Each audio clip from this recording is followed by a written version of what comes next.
Hi, my name is Hudson Hill. I'm an extension educator with the University of Wyoming Extension. Really glad to be here with you today. Generally in Wyoming, we don't talk a lot about poultry or chickens. Um, you know, but at the risk of sounding like a coyote in a cartoon, I'll tell you what, chickens are really a wonderful species. We see chickens used all over the world in many different situations. In some situations, to bring people out of poverty, and here in Wyoming, I've been able to teach a class in almost every county in the state because people are interested in having chickens around. Chickens work really well on, big ranches. They work really well in small backyards and everything in between. So there's a lot of really good things about chicken, and as we get going through the presentation here, hopefully I can give you some steps and some ideas to really get started down the right track as you think about and start raising chickens. So as we get started talking about chickens, I think one of the things I'd like to stress is something I stress with cattle ranchers, with sheep producers, with hog producers, people who want to do goats, alpacas, and everything else. If you don't enjoy the animals that you're trying to raise and produce with, you're probably not going to be successful. So one of the things that I think is particularly interesting with chickens is deciding why we want to have them, why we want to have them around, because there's really a long list of reasons to have chickens around. I have a list here. It certainly could be added to, I'm sure, for certain people, but I'll go through it really quick. Chickens actually make good pets and companionships. We see kids turn them into pets. My kids have had chickens that if they sit down in the backyard, they'll run over and jump in their lap just like a cat or a dog. I know people who are older who don't get to spend a lot of time outside that'll feed the chickens outside of a window or outside of a door so that they get to watch those chickens and see what they're doing all day, because the chickens are really an interesting animal, and I'll talk a little bit about that through the presentation. Boy, chickens will take care of insects. You got earwigs around or something else bugging you. You have chickens around. They will control the insects. They might scratch all of the cedar bark out from underneath the bushes in the front, but they will get rid of the bugs. One of the main reasons, and probably the number one reason people want to have chickens around, is to have eggs. Uh, Really good source of protein, a really good food. Eggs from your homegrown chickens are certainly different than the ones you can buy in the grocery store. You can feed chickens in a way that you can actually change the taste and have a really healthy breakfast, if you will. Also, chickens are a source of meat. I'll talk about it really quickly in the presentation, but we've done a lot of meat chickens over the years. Certain things you can do to kind of be successful at that, but lots of people eat chicken. Exhibition, our 4-H kids like to show chickens at the shows. They make a really good exhibition animal. Fats and oils, over the years we've really enjoyed being able to make our own broth and use that broth in different recipes. Certainly a different product than you'll get in the store. So I'm going to go on to the next slide here and add a few more, but it is important to know why you want chickens around. So going on, chickens are really good aerators. They'll move the compost pile around. They'll move piles of cow manure around, horse manure. They do a really nice job scratching around and aerating soil and other stuff.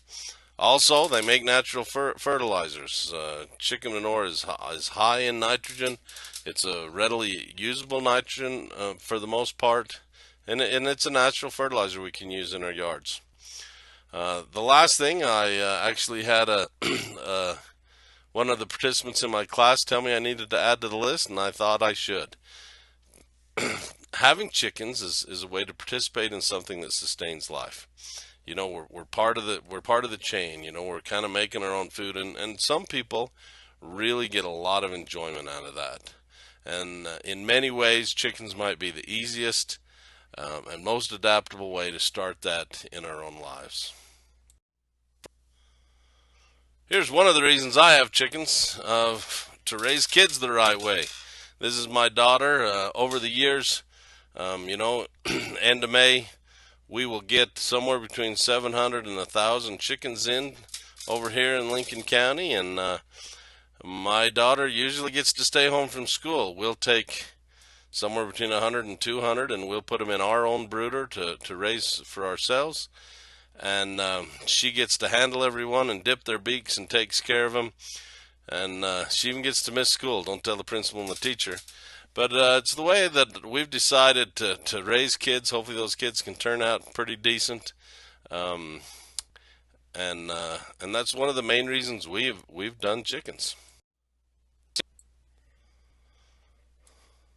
Along the same lines, this is my son when he was a lot younger. He's gone now, but he turned out all right.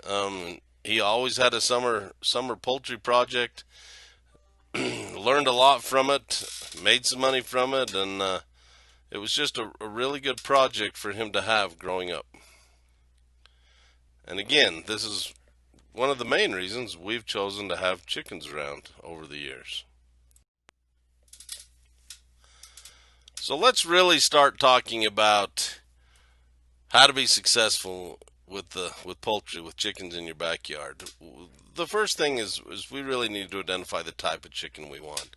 I've got four types of chickens listed here. The first one's a meat chicken. It's a broiler.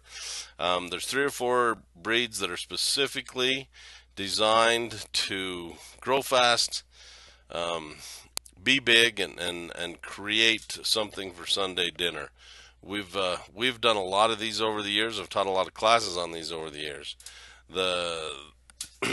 The type of chicken that most people are interested in is a layer bird.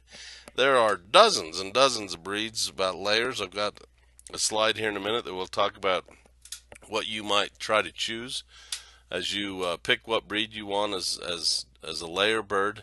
But you're really looking at birds that produce eggs. There are dual purpose birds. I tell people, if you're really interested in meat, go with a meat bird, not a dual purpose bird. But there are dual purpose birds, and it turns out that those dual purpose birds work pretty well as layers in Wyoming. We have some little bit colder temperatures, and a little bit bigger bodied bird tends to work in Wyoming. The last type is bantams. Bantams work in really small ways, or with people who want chickens to look at, to be around. Bantams are smaller. They still lay eggs. They certainly could still be eaten. They're smaller. They tend to have colorful feathers and do some interesting things in that way. So, here's some steps to success. There may be other steps, but these are Hudson's steps to success raising chickens. Picking the right breed, having the right housing, really being able to take care of your chicks, then nutrition, proper use. And when I talk about proper use, that's really about how do we use the meat, how do we use the eggs, and how do we prepare that. Won't go into that in depth in this presentation, and then the last one, and really an important one in Wyoming, is we have to, before we buy birds, we have to prepare ourselves for predators. There simply is no place in Wyoming that we don't have to worry about predators. And my experience is quite often predators are the neighbor's pet cats and pet dogs. But there isn't anywhere in Wyoming that we won't run into coyotes, foxes, skunks, and raccoons also. Even in the biggest cities in Wyoming, right downtown, right in the middle of our subdivisions, we see troubles with all of those predators. So this the one of the most important things to be successful in a backyard chicken project is to have a plan for predators, because nothing ruins a project faster than something running away with our birds. Sometimes when I talk about this slide, it gets me in a little bit of trouble with chicken lovers. you can read all over the internet and in certain magazines how anytime it gets below 20 degrees, we're supposed to heat our chicken coops and take good care of our chickens. But I really stress that chickens are livestock. Once we get them through the chick stage, which we're about to talk about, and if we can keep them out of the wind and dry, chickens are as tough as a cow. And in this situation, I actually have a picture of a T-Rex here and a chicken. And if anybody's ever seen a young chick chase insects, I've watched a 3-day-old chick track a fly through the air. That fly lands on the wall, and I've watched that chick grab that fly off the wall at 3 days old. Anybody who's watched chickens very much will see that they are tiny T-Rexes, and they're tough, and they can do certain things. So as we move forward in this presentation, I really consider chickens livestock, something to produce with. I'm fine with you liking them, enjoying them, even having pets with them, but they're tough animals. So here's my chick care tips. You know, we get chicks through the mail. Many people pick them up at the at a store, at a co-op. But here's the things to really take care of those first few days, and even for a couple of weeks. Chicks are pretty vulnerable. They're just a little puff of wind, and they're pretty vulnerable for a few days. So when we get them through the mail, they've gone through the mail for a day or two, and they need to get a drink of water. Chicks, the last thing chicks do in an egg is they take the yolk of the egg and they encapsulate it in their body. When you get chicks, you can kind of actually feel their abdomen. It's kind of distended. So they're okay for a day or two in the mail, but when they get there, we really want to get them started on water. Especially the meat birds, we do not want them getting dehydrated. We actually dip their beaks. Feed is the next thing. We want feed there. We want it right on the ground. We want them to be able to eat it. I'll talk about feed here in a minute, but feed's important to make sure that those chicks, when they're just a day or two old, have access to feed all the time. Sorry about that.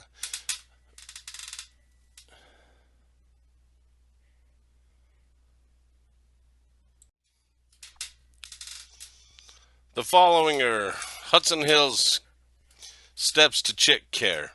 Many people, we get them through the mail. They come in a box. Many people get them through the farm stores or the co-ops. And you might even have a broody hen raise a few chicks for you. Regardless of the way you're getting them, you need to think about these things for your chicks. So the first thing, especially when they come through the mail, these chicks have spent a day or two in the mail, and we want to make sure that they get a drink of water. Chicks, the last thing they do in the egg is they envelop the yolk into their abdomen, and they can go several days without water.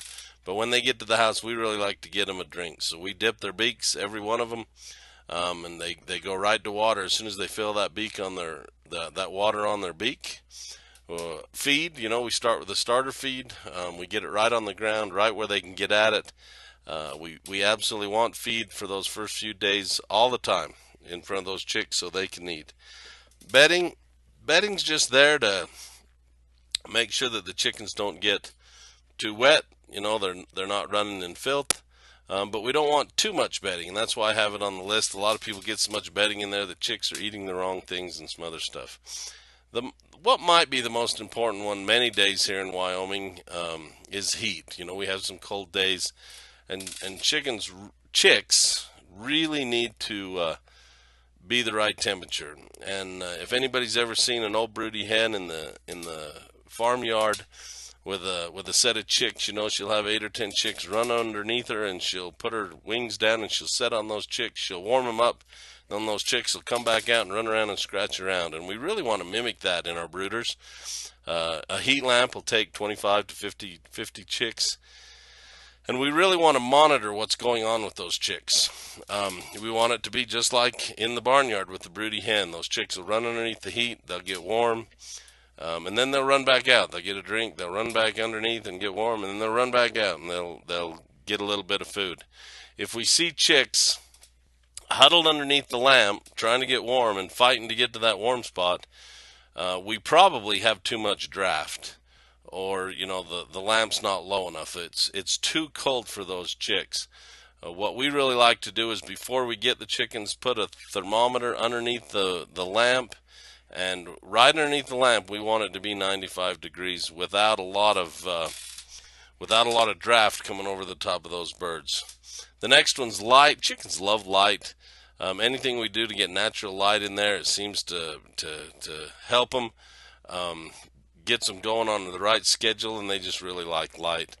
And then all the environment around them, and I'll include the keeping them safe with this. But for those first couple of weeks, they need to be protected from the wind, the environment. We can't have them wet. It's really important that we do that for the chicks. Here's the slide I was talking about earlier. There's lots of different selection criteria to decide what kind of laying hen you want. There's lots of different breeds out there. It's always interesting to me what breeds people want on their place. I usually go through a bunch of different breeds and talk about them, have some pictures. I don't have enough time in this presentation, but I will show you my least favorite and my favorite laying hen on my place. The important thing to understand is, just because they're my favorite or my least favorite doesn't mean they should be yours, because there's different criteria for different people. So here's just some criteria to think about. Their foraging ability.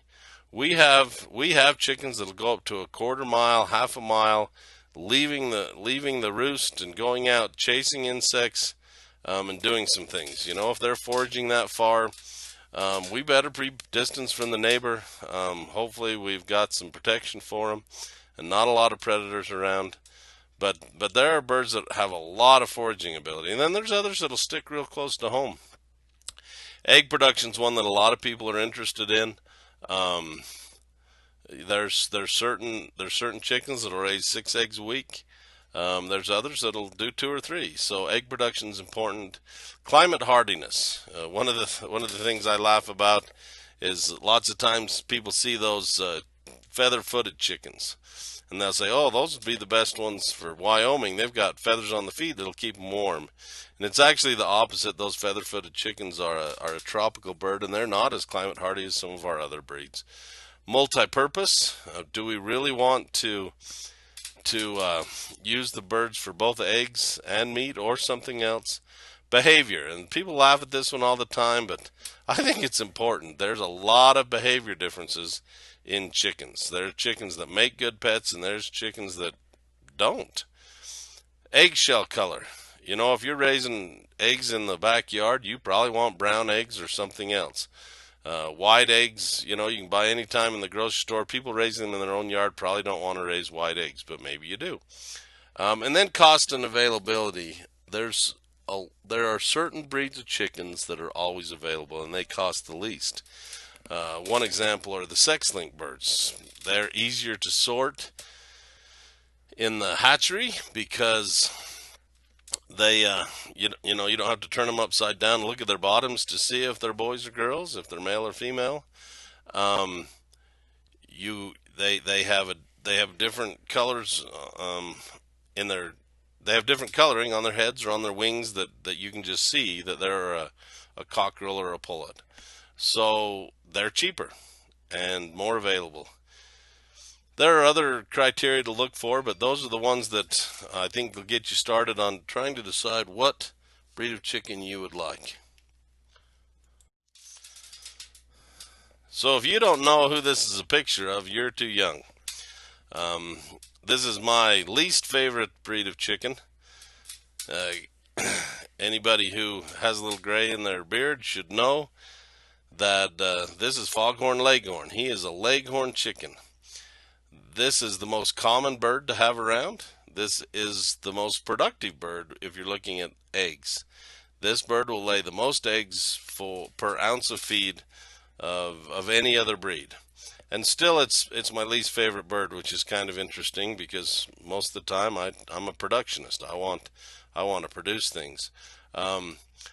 This bird is a really small framed bird. They're really designed to make eggs. They're loud, they're noisy, they're flighty.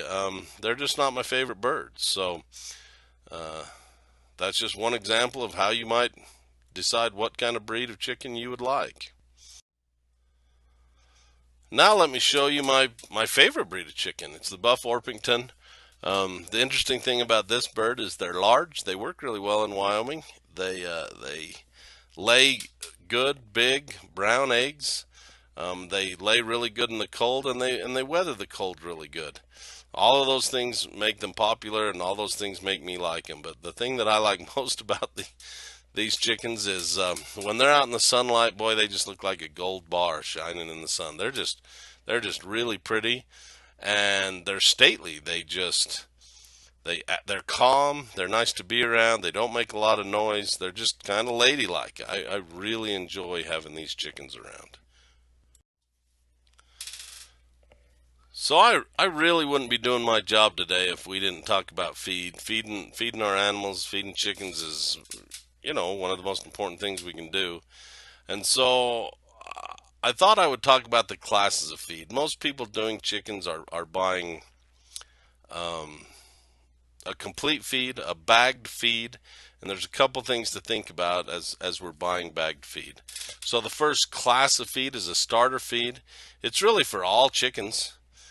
When they're chicks, the starter feed tends to be refined a little more. It's a little smaller, so the small chickens can get at it. Sometimes it'll even have a treatment in it. It can be a treated feed to help the chicken stay healthy. The next type of feed is a grower feed. Really kind of designed for a meat type bird, a bird that we're trying to get weight on fast and grow. This feed will probably have a minimum of 18% protein in it, really to try to get those chicks to grow and grow fast. The next one is a developer feed. The developer is really designed for layers. A layer takes about 16 weeks to get, so most breeds will start laying at about 16 weeks.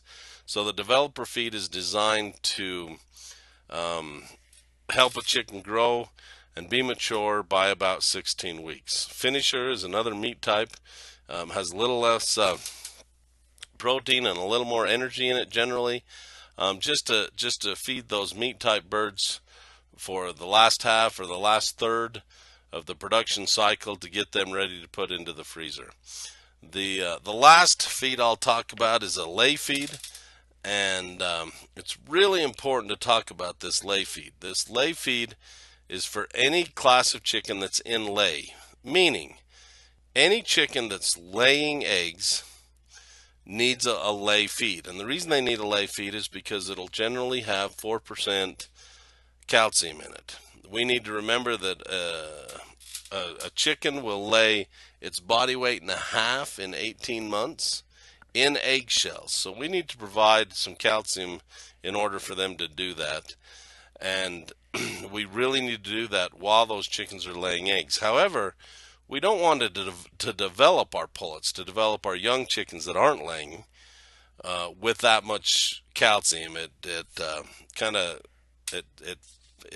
fools the body and fools the body's ability to synthesize calcium and make the eggs. So when we get a lay feed, make sure that you look for and make sure it has the 4% calcium. If it doesn't, there's ways to add that to a chicken's diet. We can buy an oyster shell supplement or something else that can get the calcium to them. That's a really simple way to look at feeding, but that's the way most people are doing it. I mentioned up front the fastest way to ruin a chicken project is to have a problem with predators. This is my backyard. There's a little over 100 birds in an electric poultry fence that's 165 feet long. The electric fence works for every four-footed predator, everything from a weasel up to a grizzly bear. And over the years, we've just really decided that the electric fence flat out works. There's other things you can do. Backyards and Barnyards actually has an article on how to build an automatic door for your chicken coop. You know, we can use barriers and wire and other things. Over the years, we've really found out how effective this electric fence is. Call me sometime and I've got some stories for you. Here's another close-up of that electric fence. We really like it because we're rotating those chickens on grass from pasture to pasture. It's easy to move. It keeps the chickens in, it keeps the predators out, and it's just worked really well for us over the years. I mentioned one of the most important things about a chicken project is to have your systems figured out and be prepared to do the things you need to do. You know, here's at the end of the season putting some birds into the freezer, having the right equipment and having a plan and really knowing the steps it takes to get that done. Here's another picture of the same thing, just doing it the right way and having a really nice product at the end of the day. I really enjoy talking about chickens. Again, my name's Hudson Hill. You can find me at the University of Wyoming Extension. Um, really enjoy answering questions. I answer questions for really most of the state about chickens. Chickens are hardy, they're easy to get started, but if you have some problems or have some questions, get a hold of me. Have a nice day.